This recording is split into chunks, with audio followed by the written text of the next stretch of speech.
It was the biggest art heist in American history. $500 million worth of paintings snatched from the walls of a Boston gallery.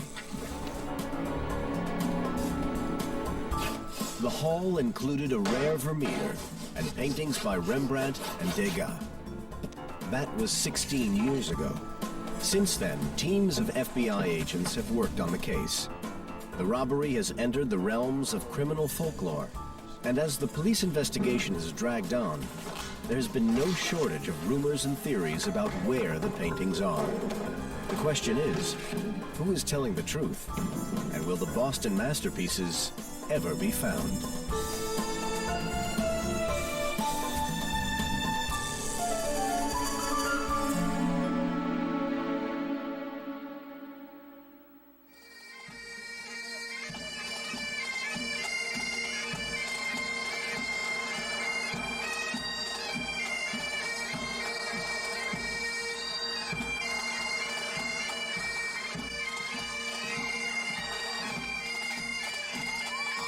It's the biggest day of the year for Irish Americans, the celebrations for St. Patrick's Day. And nowhere more so than in Boston. It is here more than anywhere else that Irish Americans have made their home. But St. Patrick's Day 1990 would have an infamous place in Boston's criminal history.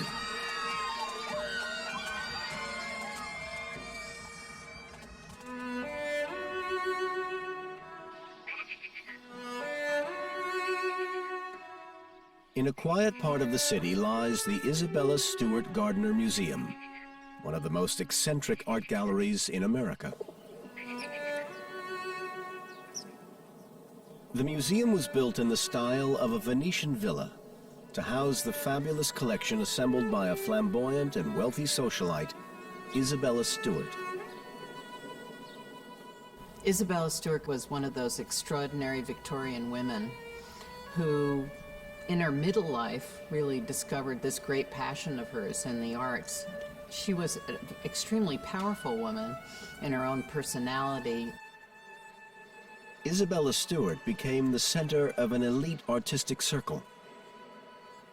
She was a great entertainer. Artists and thinkers would be coming to her house and to the museum, and she wanted to make this gift to the city of Boston of this great palace, that there's nothing like it. Isabella Stewart used money inherited from her father to build up a priceless collection, 2,500 artworks in all, including paintings from the Renaissance to the Impressionists. Among the collection was The Concert by Vermeer, one of only 32 known works by the Dutch master. 4 Rembrandts, including The Storm on the Sea of Galilee, his only known seascape. Lady and Gentleman in Black. And a miniature self-portrait. There was a series of Degas charcoal drawings.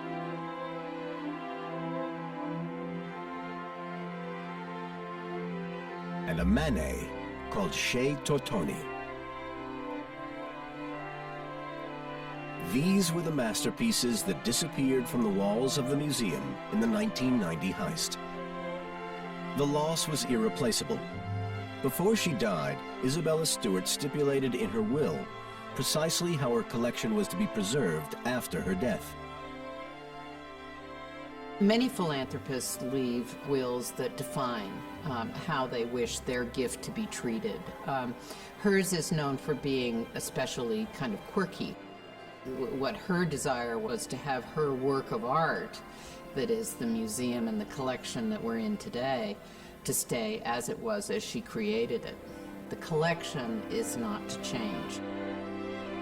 And because none of the works could be replaced, none of it was insured.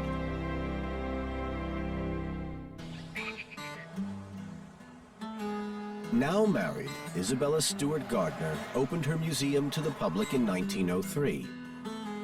And there had never been an incident until St. Patrick's Night 1990, when the evening shift began, much like any other. The two guards on duty that night were music students earning extra cash for their studies.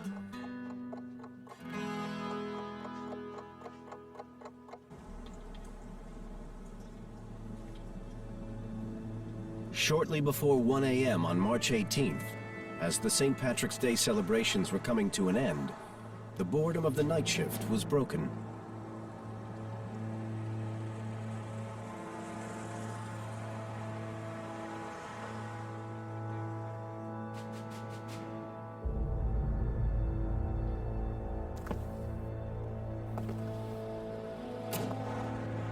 At about 1:20 a.m., two figures approached the side entrance to the museum in Palace Road. One of the guards was sitting at the security desk near the main entrance watching the closed-circuit TV monitors. The other guard was on patrol around the building.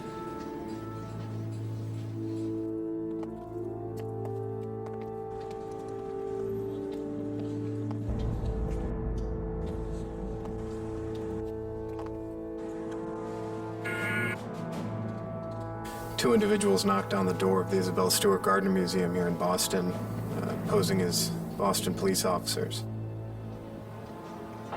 The two men appeared to be wearing police uniforms.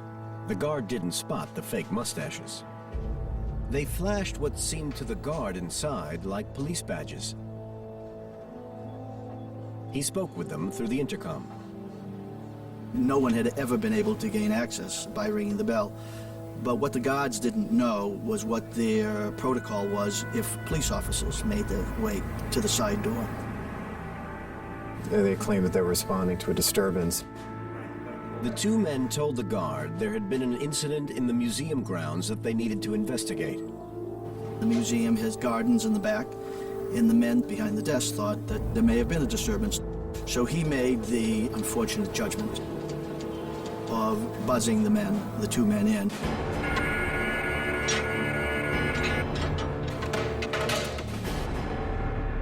At 1:24 a.m., the guard buzzed them in through two sets of locked security doors.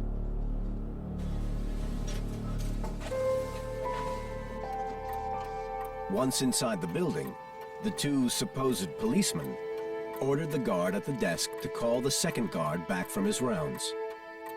The guard radioed for his partner to come down.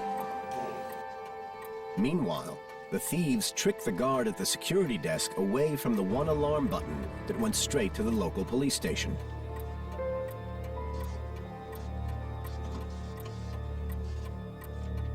With the guards now together at the main security desk, they were overpowered and taken down a flight of stairs into the basement of the museum by the two fake policemen. The thieves bound the guards with duct tape and secured them separately to posts some distance apart. It was now 1:48 a.m. The thieves returned first to the street level and then up a second flight of stairs into the main gallery area.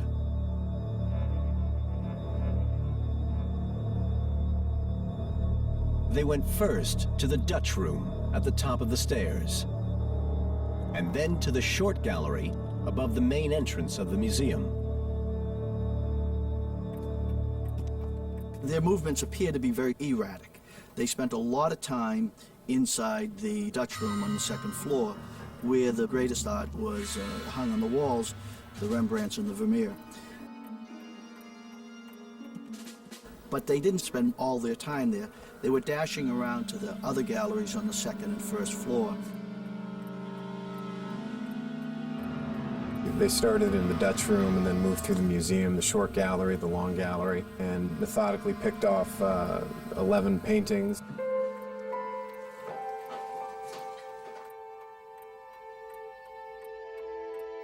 A Chinese beaker, finial off the Napoleonic flag. In the Dutch room, they took 3 of the 4 Rembrandt masterpieces that Isabella Stewart Gardner had purchased in her lifetime. Some of the paintings, many of them, were broken out of their frames and cut out of their frames.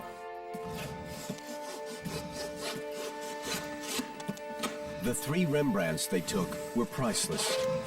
One was The Storm on the Sea of Galilee.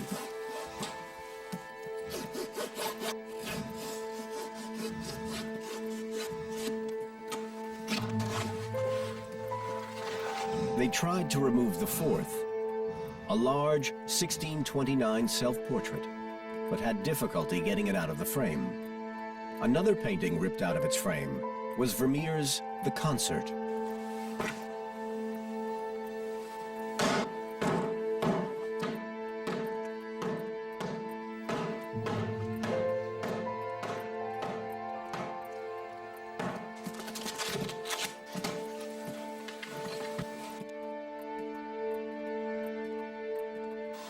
A Manet was also knocked out of its frame.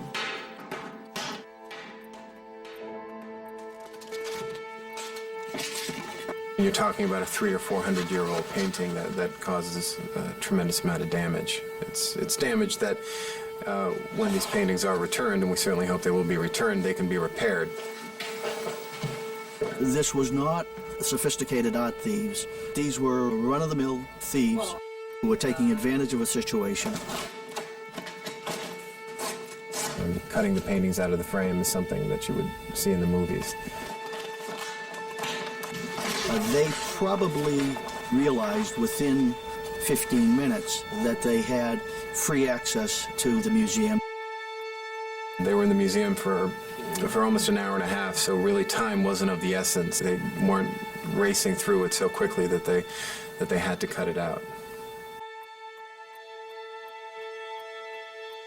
In the short gallery, the thieves targeted 5 drawings by the French artist Degas. It was a very eclectic collection that they took. There was really no rhyme or reason for it. There were 5 sketches by Degas, Rembrandt, Vermeer, Flink, and at the same time they certainly knew to take Rembrandt's The Storm on the Sea of Galilee, which was his only known seascape, and the Vermeer. They neglected to take some other works in the museum which were, for dollar value, more valuable. They took compact paintings which could be carried out. Those paintings that they went after tells us, well, maybe that there was someone out there who had some idea as to what to take.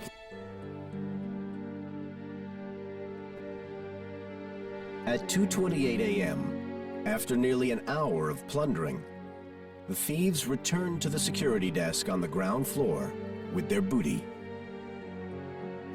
They checked that 2 guards in the basement were still alive and had not suffocated under their duct tape gags.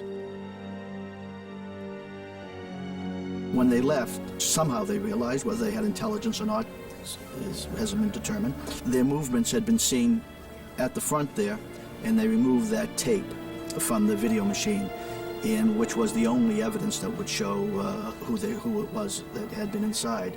Their movements inside the museum were caught on a motion device that the museum had, so you could track their movements from room to room. They ripped off the computer printout of the motion detector equipment, little realizing that everything had been recorded onto a hard disk. At 2:41, the thieves began their escape, making 2 separate trips from the museum's side door to load their waiting car. As they drove off down the empty streets of Boston and into the night, no one would have believed that in the back was the haul of the biggest art heist in American history. $500 million of it.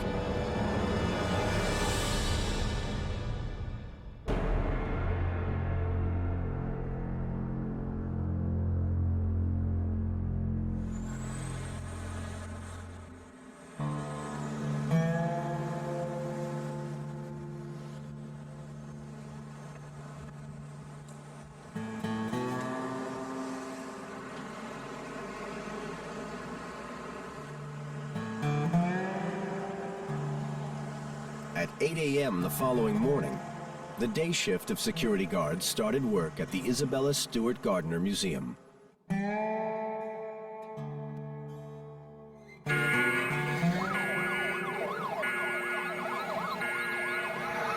It was at that time that they realized the museum had been robbed, and immediate notifications were made to the Boston police and the FBI. The FBI responded along with the police at the time and conducted a crime scene examination. In the hours that followed, the FBI made a meticulous search of the museum, but they discovered very little forensic evidence which might identify the thieves. There was a palm print, a semi-palm print caught, but the problem is these frames had been touched by others, so you could not be certain whatever fingerprint or palm print you got would have come from the robbers. The robbers seemed to have had gloves on. There was no actual clues. There were questions about the guards. Agents were always puzzled as to why the guards on duty opened the 2 security doors to the fake policemen. Stephen Kurtgen tracked down one of the guards some years later and is convinced they had nothing to do with the theft. This was a failure of security. The 2 men were both college students. They both had musical careers ahead of them. They were not professional security men, but they both had worked there for a bit of time, one for about 8 months and one for about 3 months, and both had been trained pretty well, knew the ins and outs of what they were supposed to do. The man behind the desk, he had worked the night shift many times, and he was a member of a rock and roll band, and admits that he had a lifetime of other interests. There have been persistent rumors that the guards were in the habit of smoking dope while on duty.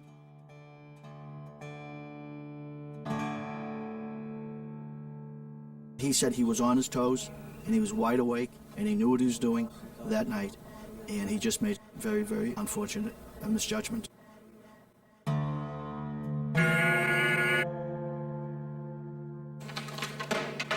He continues to regret what he did and the mistake he made.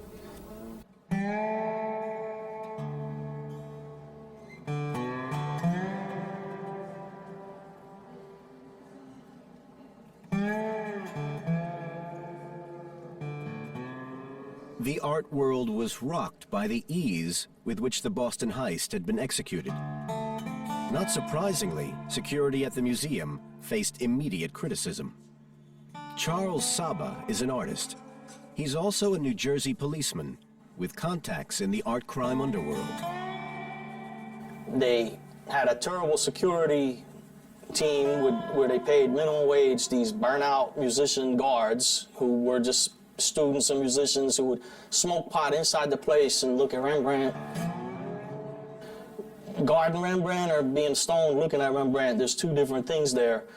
So security was nil. They didn't have insurance. They couldn't afford insurance. If you don't have insurance, you can't pay for insurance. You better pay for a good security system. They had internal alarms that went to the guard's desk, but that's it. The guard had 1 button that went to the police station, and that's it.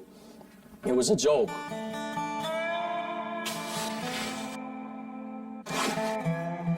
You can't blame a thief for stealing. He's a thief. That's what he does. A thief can't blame a cop for arresting him. I'm a cop. I arrest people. That's what I do. He knows I'm only doing my job. He chose thievery as his job. He's a thief. When he walks into an easy target, he looks around and says, I can do this. I can get in that window. I can get in that roof. And I can steal that Rembrandt. You can't blame the thief for stealing the Rembrandt, but you can blame the person who is trusted to guard the Rembrandt and the person who's trusted to protect this Rembrandt and keep it safe and sound. You can blame them for not doing their job, and that's what you have at the Gardner. They did not protect their artworks. The responsibility lies on them.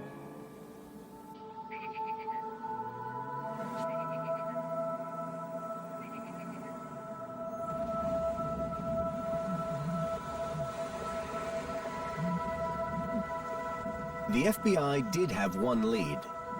The thieves did not wear masks, and the guards were able to give police a description of the 2 men. These are the drawings of the two thieves. One was in his late 30s, about 5 feet 9 inches, slim, gold wire glasses, possibly with a fake mustache. The other was in his early 30s, taller, heavier, with chubby cheeks, and again, a fake mustache. But these descriptions, like the fingerprints, matched no one on the police database. Since the robbery, some of the best minds in the FBI have worked on the case. At the start, there was a team of up to 50 agents trying to track down the thieves and the paintings. Immediately after the theft, the FBI launched a full-scale investigation into it, and we felt confident as the investigation progressed that we were able to eliminate some people based on interviews and investigation that we did, that they did not have any involvement in the theft. And that's pretty much how we've done it over the past 16 years. You know, we get information and we get a suspect or a tip and we chase it down.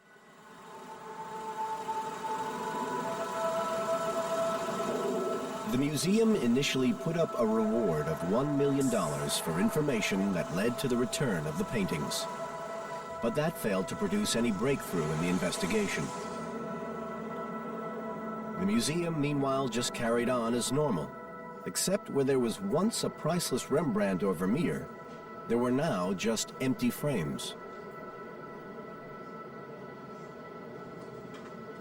We've left the frames on the wall because in her will she did state that things should stay as she created them. So it just seems more appropriate that we leave them there. It's also a bit of a reminder for people that they're coming back, and that we want people to come back and see them in their frames when they return.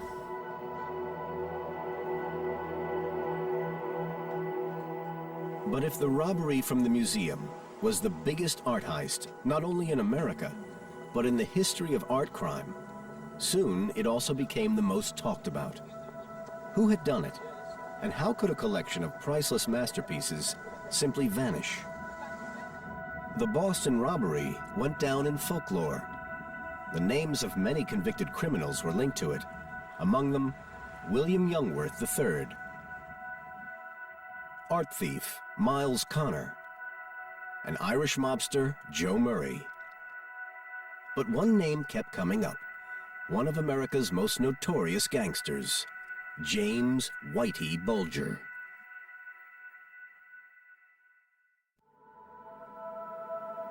One man who questioned the professionalism of the thieves was William Youngworth III, a small-time criminal who would later offer himself as a go-between to get the paintings back. Youngworth said the thieves' choice of paintings and the brutal way some were ripped from their frames suggested they were not fully aware of the priceless works they were stealing.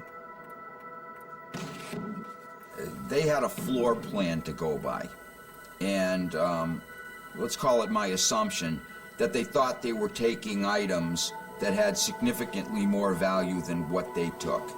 Obviously, walking by Titians and Botticellis and Raphaels and lifting a bunch of Degas charcoal studies or lower quality watercolors by Degas, demonstrates a general lack of knowledge of art. There seems to be something comical in the fact that it was all within arm's reach, and apparently that latter was a forgotten element of the 1990 event. So in other words, if it was beyond arm's reach, it was safe. They certainly were professional criminals, but art theft was not their forte. There was another curiosity to the robbery. The motion detectors also showed that the thieves never ventured up to the 3rd floor of the gallery, where Titian's Europa, the museum's most valuable treasure, still hangs untouched. It was small comfort to the museum. The robbery was a tragedy, really, not just for the museum, but really for the public, because works of art like that are part of the cultural patrimony, not just of the country, but of the world. You know, if you can imagine not ever hearing Beethoven's Ninth again, you know, this is the kind of loss. What's a light source that creates a shadow, or the shadows like that? Yes, back there. An example? Despite its devastating loss, the museum continued as one of Boston's leading cultural institutions. But there was an increasing frustration that the paintings were still missing. Finally, 4 years after the robbery, came what seemed to be a breakthrough.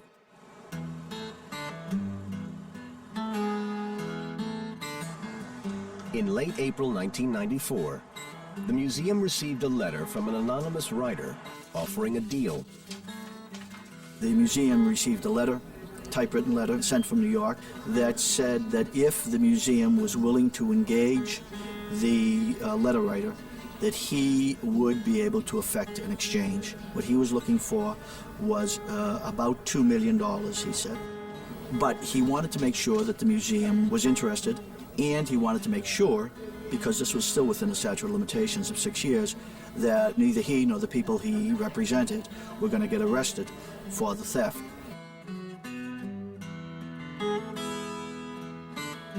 The letter said the paintings were being stored in archival conditions and had not yet been sold. The museum turned the letter over to the FBI. The writer proposed a clandestine way of responding to the demands.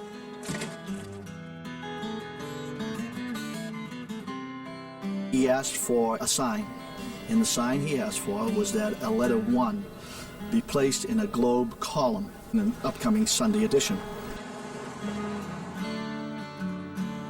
The Boston Sunday Globe for May 1st, 1994, carried the hidden message, and the paper got a scoop on the biggest art heist in history.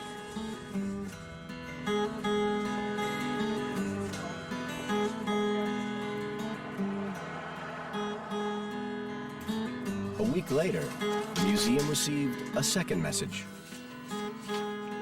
The letter writer wrote back a week or two later and said he appreciated the museum's willingness to go to this extent, but he said, as he understood it, there had been a heck of a lot of investigative undercover work put into finding out who he was and whom he represented, and he feared that that was a deal breaker, and so he stepped back from any further negotiations. The letter writer was never heard from again.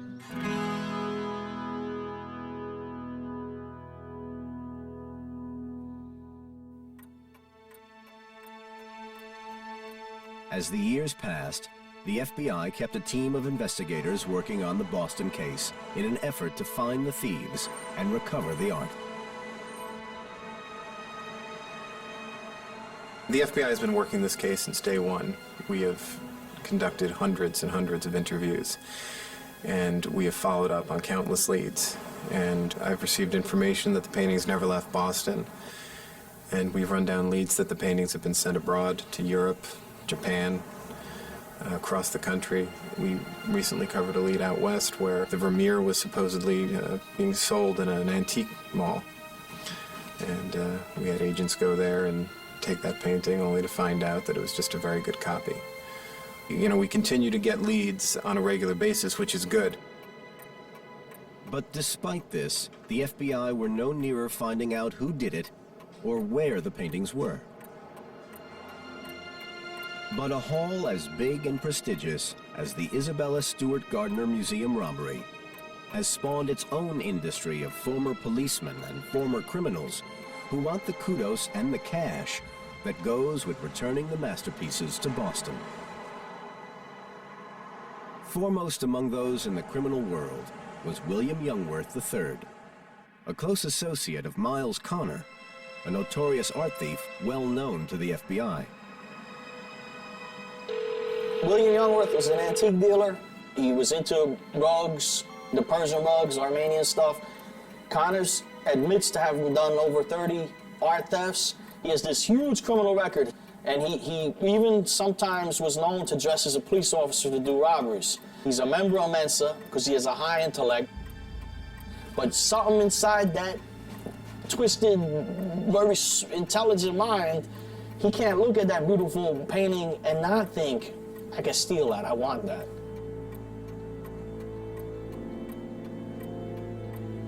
Both Youngworth and Connors were prime suspects for the Boston heist.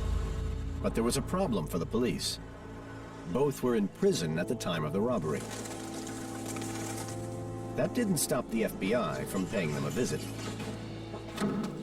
The first time I was directly confronted by any law enforcement entity behind the Gardner robbery was approximately 72 hours after the robbery occurred, when agents accused me of knowing something about the robbery. When I asked them, why are you here asking me about this?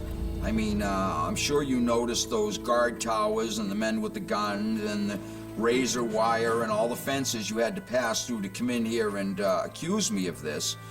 I assure you they don't give you weekend passes to go out and rob things here.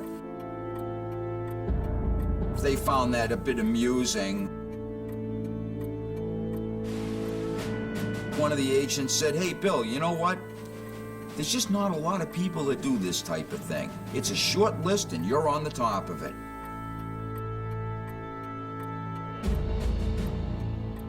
In fact, according to Billy Youngworth himself, a decade earlier in 1986, he had thought about pulling off a heist at the Isabella Stewart Gardner Museum himself. In '86, a very lucrative offer was made for basically cleaning the place out.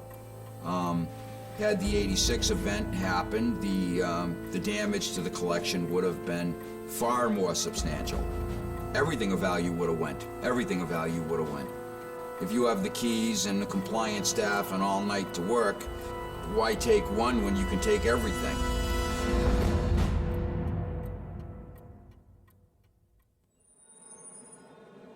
If some thought Billy Youngworth an implausible mastermind behind the Boston heist, Miles Connor was not. Charles Moore is a private detective in Massachusetts. As soon as he heard of the Boston heist, he got to work. I had spoken to Miles Connors sometime after the theft, and he told me that he came up with the blueprint in order to pull that theft off. He had been in the Gardner Museum a number of times, had cased it a number of times. I thought it would have been an easy score.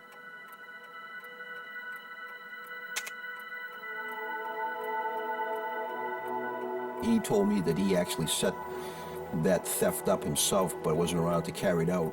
And some people that he knew are the ones that actually pulled the theft off. He named those people, and they've been, the names have been in the paper. Unfortunately, both of those are dead. One was murdered, and the other died of natural causes. In my belief, those paintings are just stored someplace together, and I think they may still be in Massachusetts or somewhere in New England. Miles is doing the same thing that we're doing when he's trying to find these paintings. He has no clue where they are. He has a lot of speculation, but he doesn't know where the paintings are either. And I'm sure that Billy Youngworth has no idea where they are. But Billy Youngworth said he has.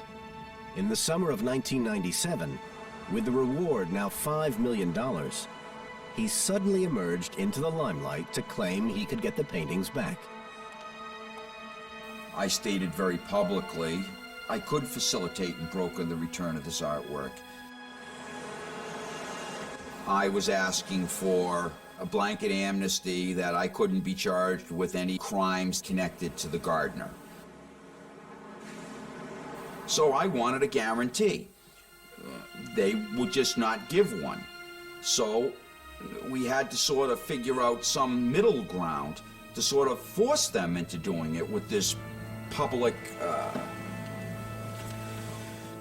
story. On August 27th, 1997, the Boston Herald ran a story headlined, "We've Seen It." The article said a reporter was taken by some mysterious figures to a remote warehouse in the Northeast. He he was taken up some stairs to a storage locker, where a rolled-up canvas was pulled out. He was shown what appeared to him, at least, to be the missing Rembrandt seascape.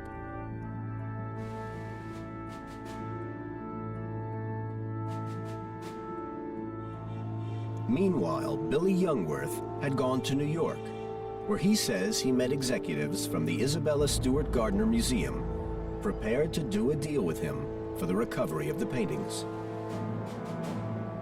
I did in fact meet with these people. They advanced me a small amount of money. I did not ask for anything. And we directly get into the negotiation of the reward. This is that controversial point where Youngworth says he got 10 grand from one of the trustees in the museum. They, I think to this day, still deny that. He got out of the heat of the press and he went to New York City.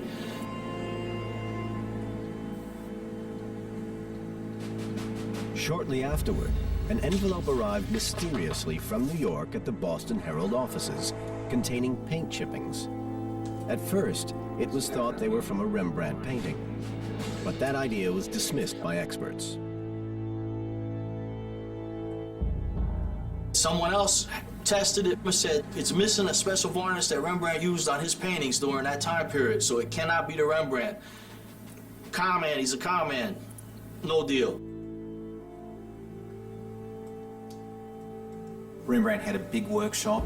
The materials that he used were not just unique to his workshop either. So a paint sample out of context could come from any 17th century Dutch painting. But if the chips didn't come from a Rembrandt, could they have come from another painting from the museum? Youngworth certainly thinks they could. The paint chips they got, they immediately tested them against the wrong paintings. When they were pointed in the right direction, all they would come back and say was they're completely consistent with the Vermeer. That the color, the pigmentation, and all of the characteristics of the chips were consistent with that. What they got was a genuine material. What they chose to do with it was not address it. But within 3 months, Youngworth was back in jail for an unconnected offense. His role as a possible intermediary in ruins. I believe that he temporarily had his hands on those paintings. People in the underworld, they don't have freedom of speech. You just don't talk, you know? And these guys came out and said, we can recover these paintings. They had to have some kind of blessing or permission to say that, you know? I mean, you just don't come out and say we can do it. That's a big, dangerous statement to make. You got the heat from the law enforcement, from the bad guys, and from these crime bosses who were heavy hitters. They weren't just some thugs on the street. So, I mean, I think he had temporarily held on to these paintings.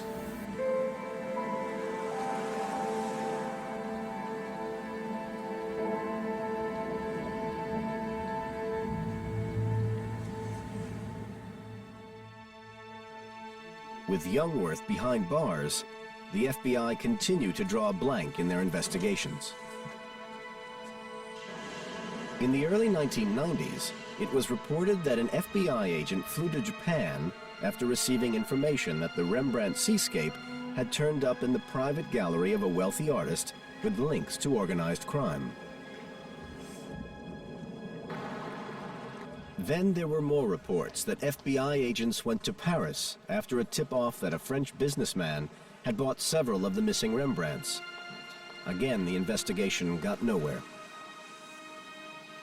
The most important thing is to keep an open mind. Without any real concrete information as to where these paintings have gone or as to who took them, it's important not to get cynical or jaded in an investigation of this nature. It's easy to get a little cynical and to think that the paintings aren't going to be found.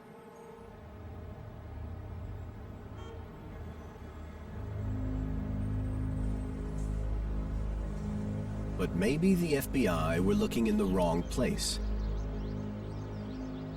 There is a different theory about what happened to the paintings from the St. Patrick's Day robbery.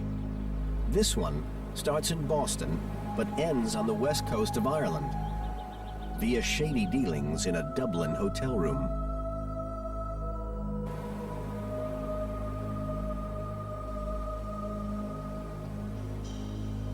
The Irish connection may have started with this man, Joe Murray, a leading figure among Boston's criminal fraternity.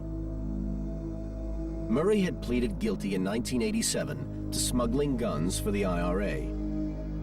Whether he was behind the Boston Museum robbery, we may never know. And he's not saying. In 1992, he was murdered by his wife.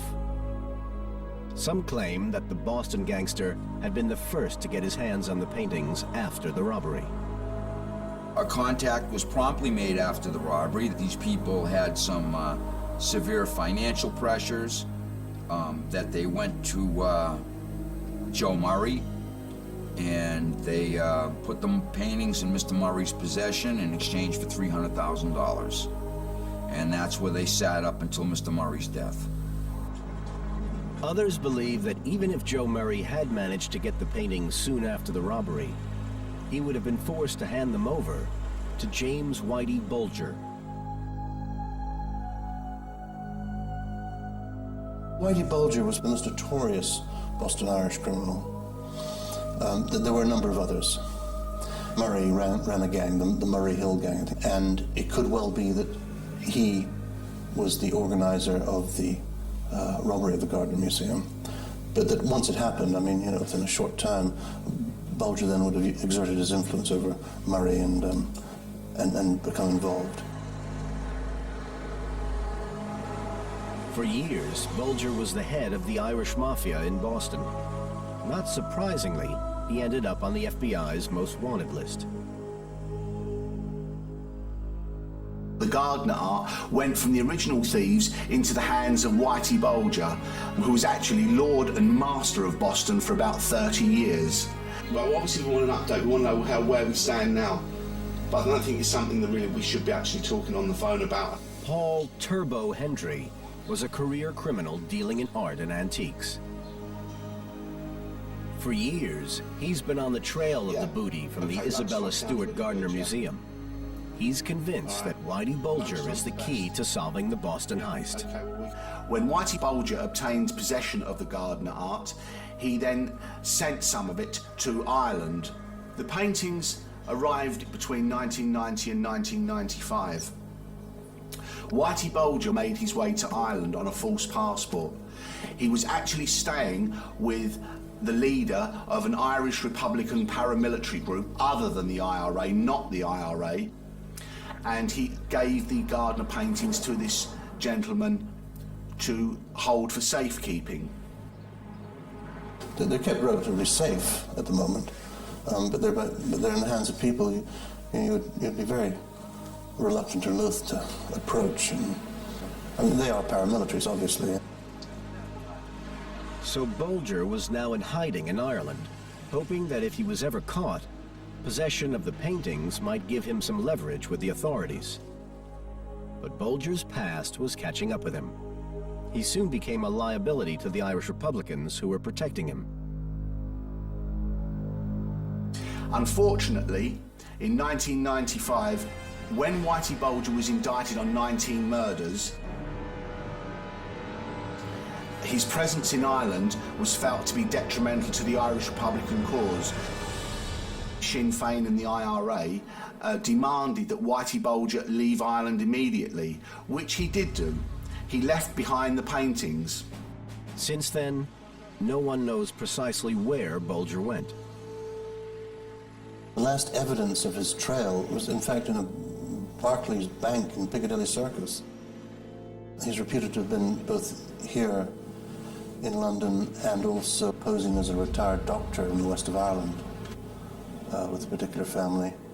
That would make sense because he's on some heart medication tablets that you'd probably find easier to get hold of if you were thought to be a retired doctor. But I was also told that the people he was living with sent him away. And it was all to do with the Gardner pictures.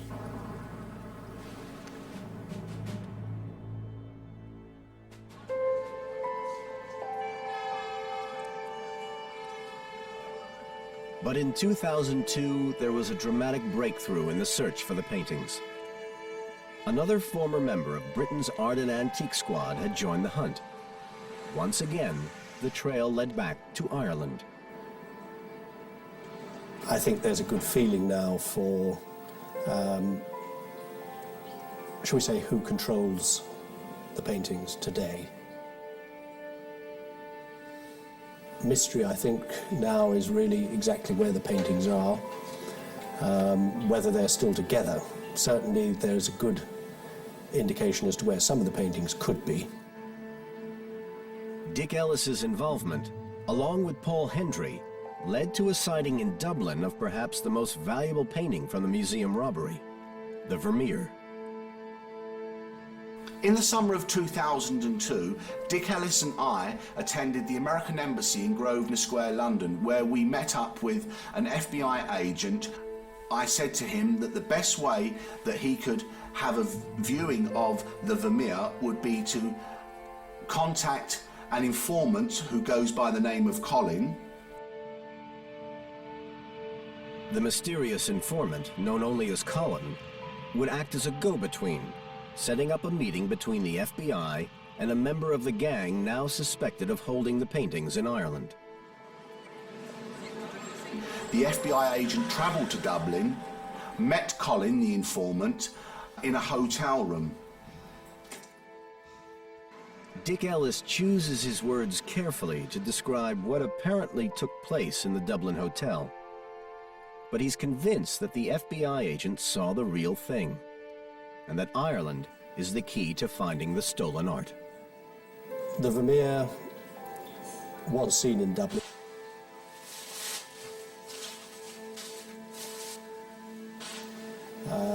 Not with other paintings, but certainly the Vermeer was seen, which would suggest that, you know, Irish influences control the paintings.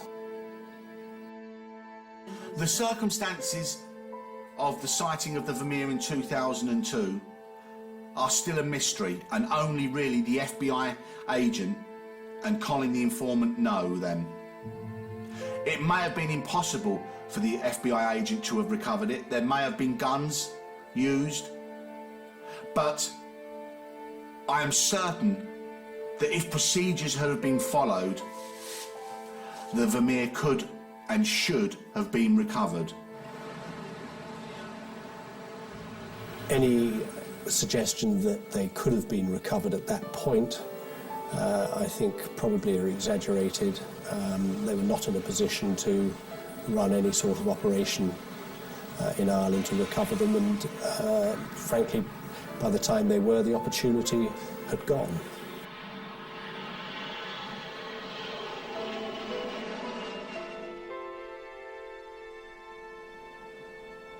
But back in America, Billy Youngworth discounts the theories about the Irish connection, and especially the involvement of Whitey Bulger. The theory that Whitey Bulger went to Ireland with these paintings, these are only theories that these armchair, quote-unquote, art recovery experts have offered to the world.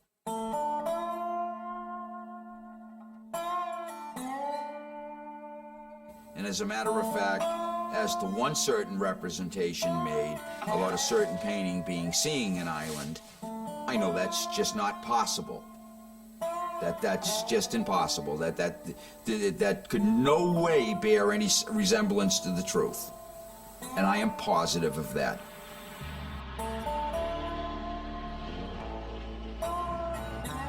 Two years after the failed attempt to recover the Vermeer in a Dublin hotel room, Youngworth emerged again into the Boston limelight.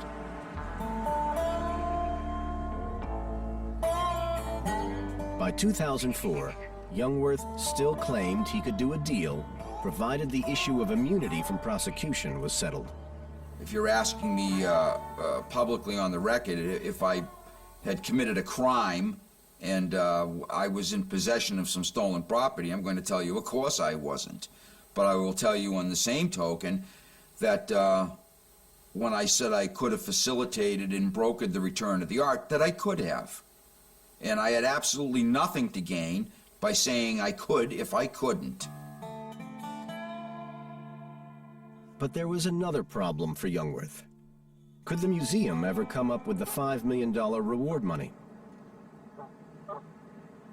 Gardner, she had no provisions in her endowment to take $5 million and go pay criminals a reward to return her property.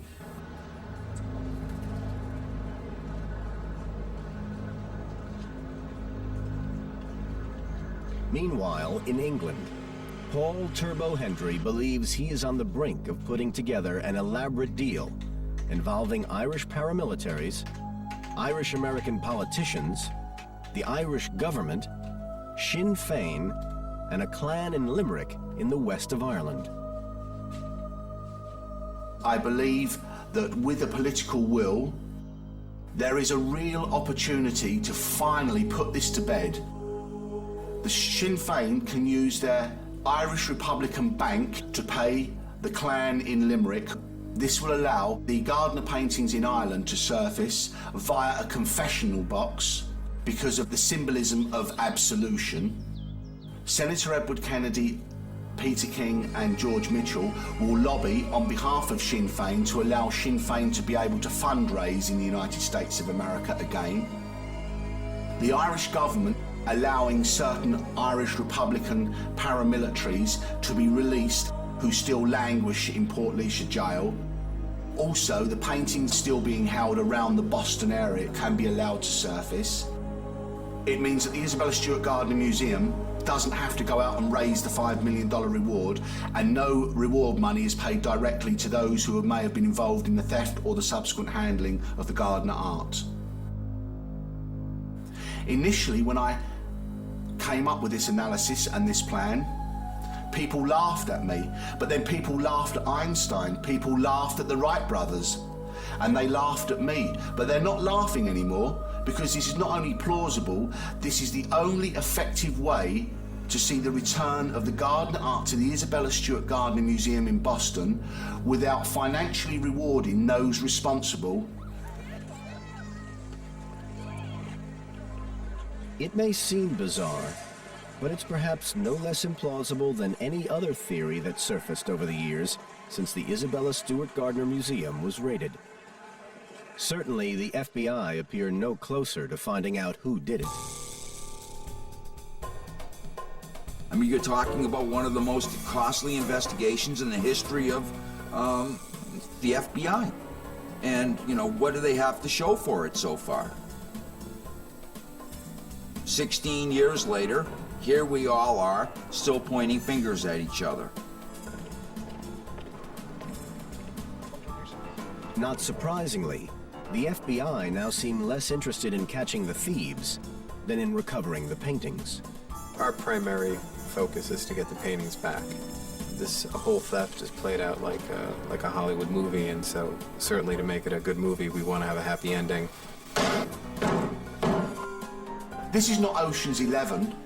This is not the Thomas Crown affair. This is real life. It has mutated over the years because of the participants into the holy grail of art thefts. I think you'll see the paintings back as a group. Circumstances dictate when that will be. I'm optimistic that those paintings will go back to the Gardner Museum at some point, and I would hope in the not too distant future. We're very optimistic that they'll be returned. I hope it happens soon, but it's going to be great when they come back, isn't it? We'll have a wonderful welcome back party. Unfortunately, I think they're going to pay a terrible price for it. And ultimately, at the end of the day, nobody will ever see a penny of that reward. There is no reward. It's nothing but a trunk of fool's gold, and only a fool will chase it.